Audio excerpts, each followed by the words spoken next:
Hello friends, स्वागत है आप सभी का अपने YouTube channel M base educator में। मैं हूं मोहम्मद असलम रजा और आज एक बार फिर आप लोगों के लिए समांतर श्रेणी चैप्टर नंबर 5 की एक्सरसाइज 5.2 करने वाले हैं। और इसके हम लोग एक्सरसाइज 5.2 के इसके पहले 2 पार्ट हम लोग कर भी चुके हैं। एक्सरसाइज बड़ी है और इसके कुछ सवाल और भी बहुत ख़ास बाकी रह गए हैं, तो मैंने सोचा कि आज एक बार फिर एक्सरसाइज 5.2 के ही कुछ सवाल और आपको लगवा दिए जाएं। तो चलिए हम लोग शुरू करते हैं। और यहाँ पे सबसे पहले देख लीजिए 13वां सवाल मैंने लिखा हुआ। इसके पहले जो हम लोगों ने वीडियो बनाए थे उसमें हम लोगों ने 1 से लेकर के 12 तक के सवाल जो है कंप्लीट कर लिए थे। सवाल इम्पॉर्टेंट हैं, इसलिए इनको छोड़ा भी नहीं जा सकता है और इसलिए आज एक बार फिर एक्सरसाइज 5.2 के ऊपर ही हमने वीडियो बनाने का फैसला किया है। तो चलिए सवाल देखते हैं। यहाँ पे सवाल लिखा हुआ 3 अंकों वाली कितनी संख्याएं हैं जो 7 से विभाजित होंगी। तो चलिए सबसे पहले ये जान लीजिए कि 3 अंकों वाली संख्याएं होती कौन सी हैं। तो यहाँ पे हमने लिखा है 3 अंकों वाली कुल संख्याएं। अब देखिए 3 अंकों वाली कुल संख्याएं कितनी होंगी, तो इसका मतलब यहाँ से 100 से शुरू होगी, फिर 101 होगी, फिर 102 होगी, इस तरह से 103 होगी, 104 होगी और 105 होगी। डैश डैश करके अगर आप देखेंगे ये 999 तक जाएगी, जहाँ तक आपकी 3 अंकों की संख्याएं हैं। अगर इसके बाद में आपने 1000 लिख दिया तो इसका मतलब 4 अंकों की संख्याएं वो शुरू हो जाती हैं।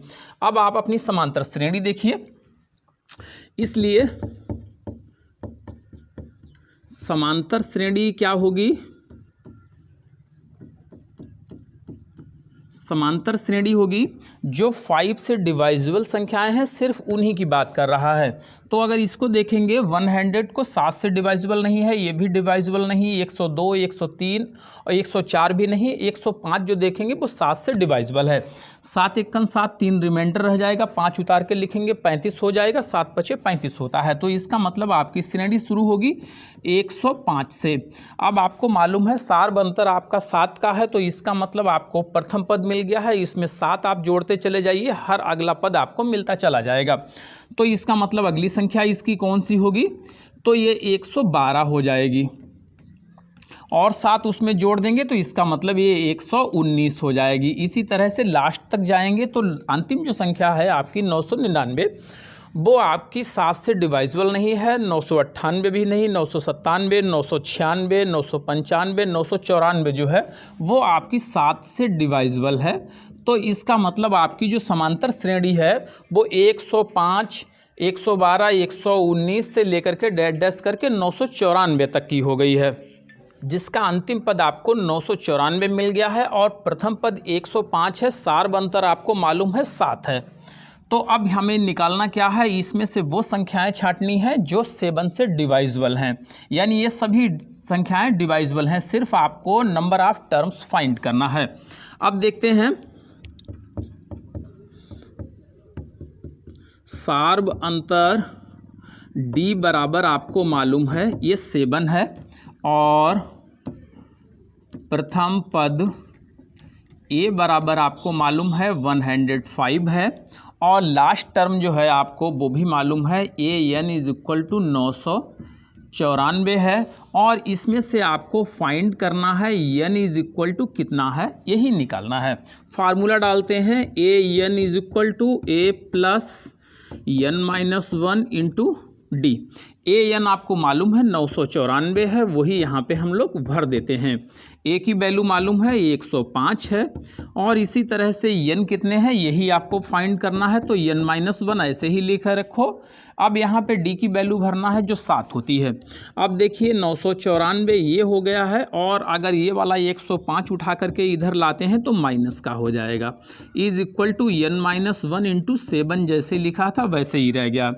अब देखिए यहाँ से दहाई ले लेंगे 1 तो 14 हो जाएगा, 14 से 5 जब चला जाएगा तो 9 बचेगा। यहाँ पे 8 रह गया है, 8 से 0 जाएगा तो इसका मतलब 8 ही रहेगा और 9 यहाँ पे है, इससे 1 जाएगा तो ये भी 8 रह जाएगा, = n-1। और ये जो 7 है मल्टीप्लाई में लिखा हुआ है, इसको ला करके इसी के नीचे यहीं पे रख दो, ये एक लाइन कम बनेगी। और तो 7 से इसको जब डिवाइड करेंगे, देखिए 7 एकन 7, यहाँ से 1 बचेगा, 18 हो जाएगा, तो 7 दूनी 14 हो जाएगा, और यहाँ पे 4 फिर बच गया, 9 उतारेंगे 49 हो जाएगा, ये 7 सती 49 हो जाता है। तो हो जाएगा 127 बराबर n-1। अब आपको n की वैल्यू निकालनी है, इसके साथ में माइनस का 1 है, उसको भी ट्रांसफ़र करके दूसरी तरफ भेज दीजिए, तो माइनस का 1 है, इधर आएगा तो ये प्लस हो जाएगा। तो इसका मतलब ये हो जाएगा 128। और n की वैल्यू जो आपको निकालनी थी, पदों की संख्या निकालनी थी, वो कितने पद हैं जो 7 से डिवाइजिबल हैं, तो इसका मतलब वो संख्याएं 128 हैं। अब यहाँ पे हम लोग इसका आंसर लिख देते हैं, अतः 128 कुल 3 अंकों वाली संख्याएं हैं जो 7 से विभाजित हैं, जो 7 से विभाजित होंगी, और यही आपका आंसर हो जाता है। और इस तरह से क्वेश्चन नंबर जो 13 था वो आपका कंप्लीट हो जाता है। तो स्टूडेंट्स, और इसके बाद में अगला सवाल देख लीजिए। और अगला सवाल जो है बिल्कुल पिछले सवाल की ही तरह है, और सिर्फ इसमें थोड़ी सी भाषा को बदल दिया गया है। लिखा हुआ है 10 और 250 के बीच में 4 के कितने गुणज होंगे। सवाल पूछ रहा है कि 10 और 250 के बीच में 4 के कितने मल्टीपल्स हैं। बात वही है, यहाँ आपसे इस तरह से कह दिया गया होगा कितनी संख्याएं हैं 10 और 250 के बीच में जो 4 से डिवाइजिबल हैं, तब भी वही बात हो जाती। तो चलिए हम लोग इसको शुरू करके देखते हैं। और समांतर श्रेणी सबसे पहले इसकी लिखते हैं। समांतर श्रेणी इसकी बनेगी आपकी 10 के बाद में कौन सी सबसे पहली संख्या है जो 4 से डिवाइजिबल है। यानी आप अगर 11 कहेंगे, 12 कहेंगे, तो देखिए 4 से डिवाइजिबल 10 नहीं है ना 11 है, इसका मतलब 12 जो है वो डिवाइजिबल है। तो सबसे पहले आप जो है 12 यहाँ पे लिख दीजिए।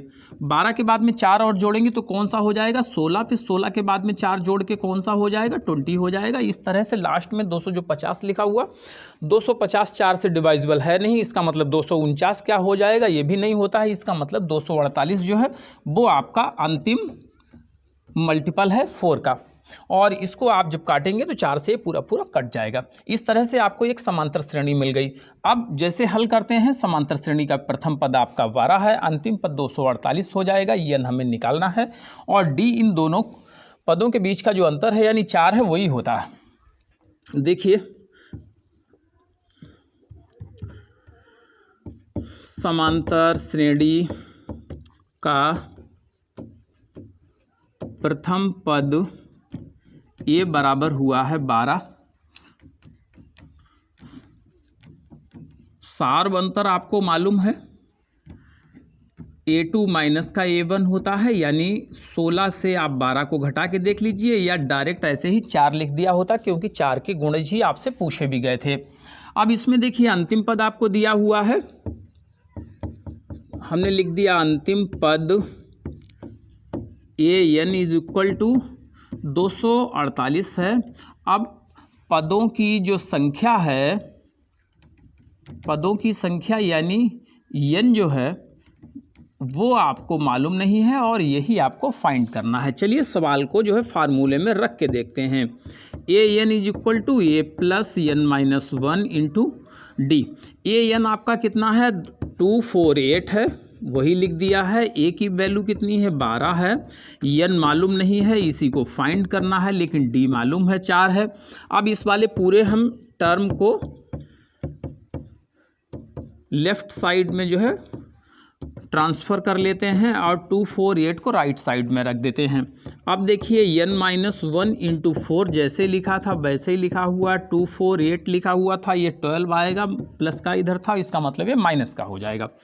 अब देखिए n-1 into 4 is equal to कितना हो जाएगा, 12 घटा देंगे, 8 से 2 जाएगा तो 6 बचेगा, 4 से 1 जाएगा तो 3 बचेगा, 2 जैसे लिखा था वैसे ही लिखे रखिए।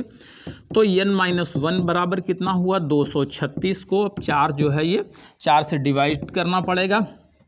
तो देखिए 4 पंजे यहाँ पे 20 होता है, 3 बचेगा, 6 उतारेंगे 36 हो जाएगा, इसका मतलब 4 नामे 36 हो जाएगा। अब n के बराबर कितना बचा हुआ, 5 और 9 ये वाला था, इसका मतलब 1 जो इधर ट्रांसफ़र करके आएगा प्लस का हो जाएगा, और इस तरह से आपकी n की वैल्यू आपको मिल गई है जो 60 है। आंसर लिख दीजिए, अतः 10 और 250 के बीच 4 के गुणज 60 होंगे। बस ऐसे आप लिख करके इसको आंसर डाल दीजिए। और सवाल नंबर जो आपका 14 था, जिसमें पूछा गया था कि 10 और 250 के बीच में कितनी ऐसी संख्याएं हैं जो 4 से डिवाइजिबल हैं, यानी 4 के गुणज हैं, 4 के मल्टीपल हैं, वो आपने निकाल के बता दिया है। ऐसी संख्याएं आपकी 60 होंगी जो 10 और 250 के बीच में है। तो स्टूडेंट्स अगला सवाल देखिए, और ये सम नंबर है 15, और जिसमें लिखा हुआ है n के किस मान के लिए समांतर श्रेणी 63, 65, 67 और 3, 10, 17 के 90 पद बराबर होंगे। सवाल ने जो दो समांतर श्रेणी दे रखी हैं, सवाल पूछ रहा है इन दोनों श्रेणियों में वो कौन सा टर्म आएगा जिसमें दोनों की वैल्यू सेम होगी। तो हमने सबसे पहले लिखा है माना दोनों समांतर श्रेणियों का n वां पद आपका समान होगा, यानी a n जो निकालते हैं वो हम लोग समझ लिया है कि लास्ट टर्म है, कौन सा नंबर का टर्म है, nth टर्म है, वो आपका समान हो जाएगा। तो पहली समांतर श्रेणी का प्रथम पद 63 है, सार अंतर निकाल के देखेंगे तो 2 है, तो इसका nth टर्म निकालने का जो फार्मूला होता है वो अप्लाई करके देखते हैं। तो a n is equal to कितना होता है, a plus n minus 1 into D होता है। और ये कितना है, समांतर श्रेणी पहली वाली से देखिए ये 63 है, प्लस एन मालूम नहीं है, डी आपको मालूम है ये 2 है। अगर इसको आप ब्रैकेट को ओपन करें तो 2 से गुणा करने पड़ेगा, 2n माइनस का 2 हो जाएगा, ये वाला 2 माइनस का, ये प्लस का, इसका मतलब ये 61 रह जाएगा, और ये जो 2n दिया है वो हो जाएगा। तो पहली श्रेणी का nth टर्म आपको मिल गया है। इसी तरह से जो सेकेंड आपकी समांतर श्रेणी है उससे भी nth टर्म हम लोग निकाल देते हैं। अब देखिए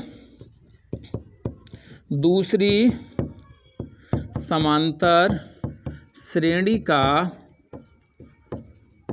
प्रथम पद, वही दूसरी समांतर श्रेणी है उसका प्रथम पद क्या है 3, और सार अंतर कितना है, यानी डी देखेंगे तो ये a2 माइनस का a1 होगा। तो इसमें देखिए a2 कितना है 10 है, और ये 1 कितना है 3 है, तो इसका मतलब ये 7 आ जाएगी। अब दूसरी जो समांतर श्रेणी है उसका nth टर्म भी हम लोग फाइंड करते हैं, और a n is equal to लिख देते हैं, फार्मूला अप्लाई करते हैं, ये plus n minus 1 into D होता है। और इसमें ये क्या है 3 है, प्लस n मालूम नहीं है, ऐसे ही लिखे रखिए, लेकिन d की वैल्यू आपको मालूम है 7 रख दीजिए। अब हम 7 से अगर इसको मल्टीप्लाई करके कोष्ठक खोल दें तो ये 7n माइनस का 7 हो जाएगा। इसका मतलब 3 प्लस का है, 7 माइनस का है, इसका मतलब माइनस का ही यहाँ पे 4 बच जाएगा। तो 7n माइनस का 4 बचेगा। सब पहली समांतर श्रेणी है उसका nth टर्म आया है 61 प्लस 2n, और सेकेंड जो समांतर श्रेणी है उसका nth टर्म आया है 7n माइनस 4। अब देखिए जो सवाल कह रहा था उसके अकॉर्डिंग हम लोगों ने मान रखा था कि n वां टर्म जो है दोनों समांतर श्रेणियों का वो समान होगा, तो हम वही चीज़ इस दोनों को एक दूसरे के बराबर में रख देते हैं। प्रश्नानुसार तो हमने लिखा 61 plus 2n is equal to 7n minus का 4। अब देखिए 2n माइनस का 7n is equal to minus का 4 था, 61 इधर आएगा, ये भी माइनस का हो जाएगा, ये 2 सब्ट्रैक्ट हो जाएगा तो माइनस का 5n बचेगा, इज इक्वल टू 61 और 4 को अगर जोड़ देंगे तो ये आपका 65 हो जाएगा। माइनस से माइनस को रिमूव कर देंगे तो इसका मतलब n की वैल्यू कितनी आएगी 65 को हम लोग 5 से डिवाइड करके देख लें तो ये हो जाएगा 5 एकन 5 और 1 बचेगा 15 हो जाएगा, तो 5 तिहाई 15 हो जाएगा। इसका मतलब n जो है आपका वो 13 आया है, यानी दोनों समांतर श्रेणियों का जो 13th टर्म होगा वो बिल्कुल समान होगा। आंसर लिख दीजिए, और आंसर लिखने के लिए हम चलो यहीं पे लिख देते हैं, अतः दोनों समांतर श्रेणी का 13वां पद समान होगा। और ऐसे करके इसका हमने आंसर लिख दिया है और सम नंबर जो 15 था वो आपका कंप्लीट हो जाता है। जो सवाल ने पूछा हुआ था 15 में कि दोनों समांतर श्रेणियों का वो कौन सा टर्म है जो दोनों में एक बराबर हो, तो हमने मान लिया था कि वो वाला टर्म जो है वो nth टर्म आपका कोई होगा। तो समांतर श्रेणी जो पहली थी उससे nth टर्म हमने फाइंड किया तो 61 + 2n निकला, और दूसरी समांतर श्रेणी से अगर nth टर्म मैंने फाइंड किया तो वो 7n - 4 हुआ। उन दोनों को एक दूसरे के बराबर में रख दिया जिससे कि n की वैल्यू आपको मिल गई, वो 13 आई है। और इस तरह से दोनों समांतर श्रेणियों का जो 13वां पद है वो एकदम से समान होगा। और यही सवाल आपसे पूछ रहा था, यही आपका जवाब हो जाता है। हाँ तो स्टूडेंट्स, अब इसके बाद में क्वेश्चन नंबर आप लोग 16 देखिए, और जो 16वां सवाल है उसमें लिखा हुआ है एक आपसे समांतर श्रेणी बनवाई गई है। सवाल पूछ रहा है कि वह समांतर श्रेणी ज्ञात करिए जिसका तीसरा पद 16 है और 7वां पद 5वें पद से 12 अधिक है। तो ऐसी आपको समांतर श्रेणी बना के आपको दिखाना है। तो चलिए हम लोग लिखना शुरू करते हैं। माना समांतर श्रेणी का प्रथम पद बराबर a और सार्व अंतर d है, और सार्व अंतर इसका जो है वो आपका d है। ये सार्व अंतर हो गया। अब देखिए समांतर श्रेणी है उसका आपको तीसरा पद दिया हुआ है। चूंकि समांतर श्रेणी का तीसरा पद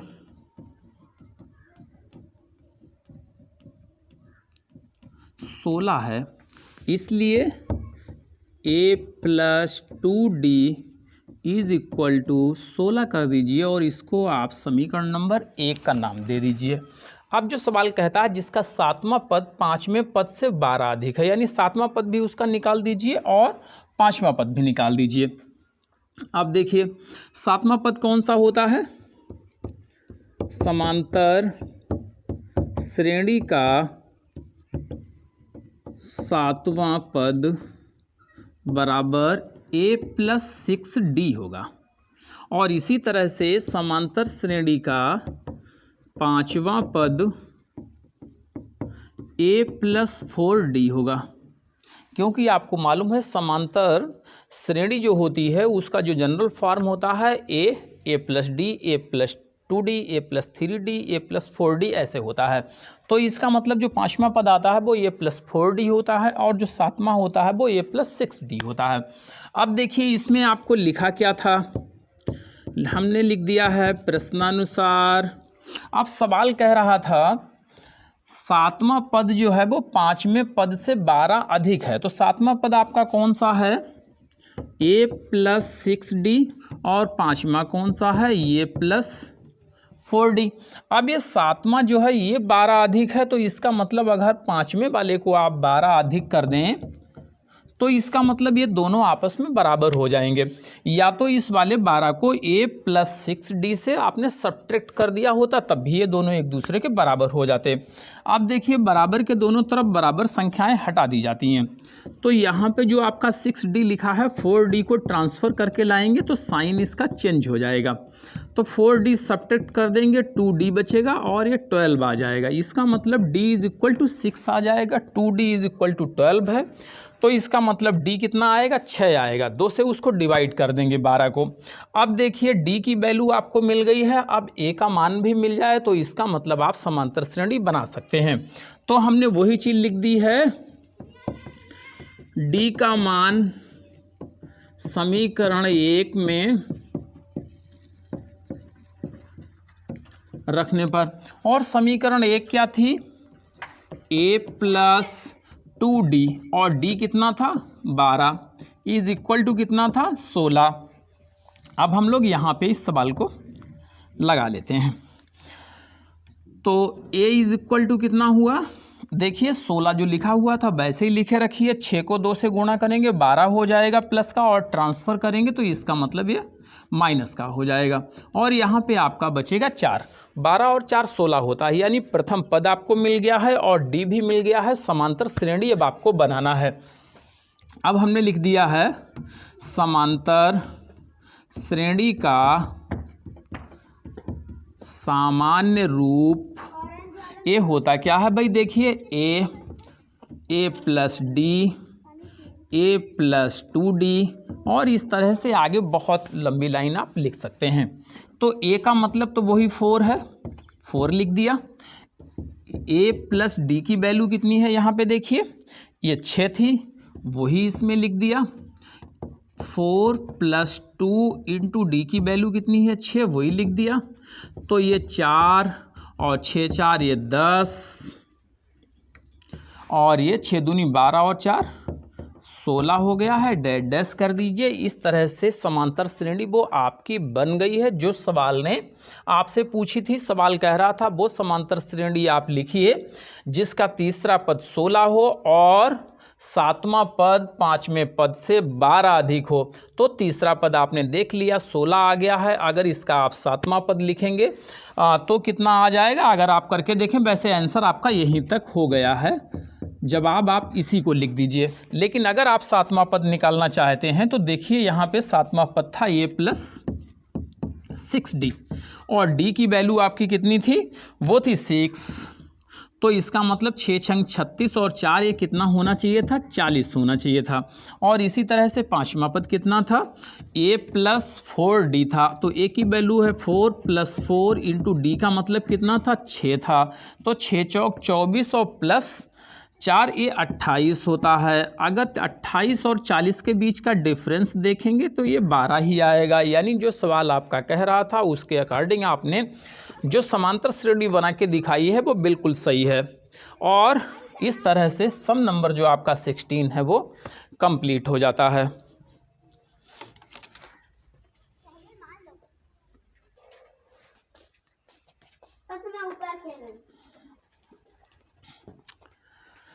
हाँ तो स्टूडेंट्स इसके बाद में अगले सवाल देखिए, और अगला सवाल जो है 17वां है, जिसमें एक समांतर श्रेणी आपको दी है 3, 8, 13 और डैश डैश करके 253 दिया है। अंतिम पद से 20वां पद आपसे पूछ रहा है, यानी अंतिम पद से 20वां पद कौन सा है, यानी इक्वल टू आपका 20 हो जाएगा, और 20वें नंबर पे कौन सा पद आएगा वो आपसे सवाल ने पूछा हुआ है। फ़र्क सिर्फ इतना है, अभी तक आप आरोही क्रम से पदों को गिना करते थे, इसमें अवरोही पदों से गिनना है। तो इसका मतलब श्रेणी का जो प्रथम पद है वो आपका लास्ट वाला टर्म आपका माना जाएगा जो 253 होगा। इसको हम सवाल को छोड़ के चलते हैं और अगला सवाल देखते हैं। 18वां सवाल लिखा हुआ है, किसी समांतर श्रेणी के चौथे और 8वें पदों का योग 24 है। इसका मतलब चौथा और 8वें पदों को आप निकाल देंगे a प्लस 3d और a प्लस 7d, और उनका जोड़ करके बराबर 24 लिख देंगे। इस तरह से एक इक्वेशन आपकी बन जाएगी। और इसी तरह से छठे और 10वें पदों का योग सवाल कह रहा था 44 है। इसका मतलब छठा पद a प्लस 5d होगा, तो 10वां पद a प्लस 9d होगा। तो a plus 5d plus a plus 9d को जब आप योग कर देंगे इज इक्वल टू 44 रख देंगे, और इस तरह से एक इक्वेशन आपकी इससे बन जाएगी। इन दोनों समीकरणों को जब आप हल कर लेंगे तो a और d का मान मिल जाएगा, जिससे आप जो है समांतर श्रेणी के पदों को लिख सकेंगे। हम इस सवाल को भी छोड़ के चलेंगे। अब हमें सिर्फ सवाल करना है 19वां और 20वां। और 19वां सवाल यहाँ पे दिया हुआ है, सुब्बा राव ने 1995 में 5000 रुपया की मासिक वेतन के ऊपर कार्य करना आरंभ किया है। प्रत्येक वर्ष 2000 रुपया की नियत वार्षिक वृद्धि हो जाती है। तो ये बताना है कि कितने साल के बाद उसकी आय जो है 7000 रुपया हो जाएगी। यानी आपको अंतिम पद 7000 रुपया दिया हुआ है, एन की वैल्यू आपको फाइंड करनी है। तो चलिए हम लोग इसको लिख के देखते हैं। सवाल बड़ा है इसलिए मैंने यहाँ पे लिखा नहीं है, सीधे हल करना शुरू कर देते हैं। सुब्बा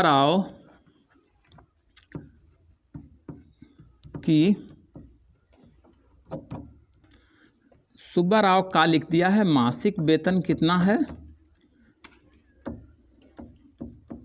मासिक वेतन है उसका 5000 रुपया।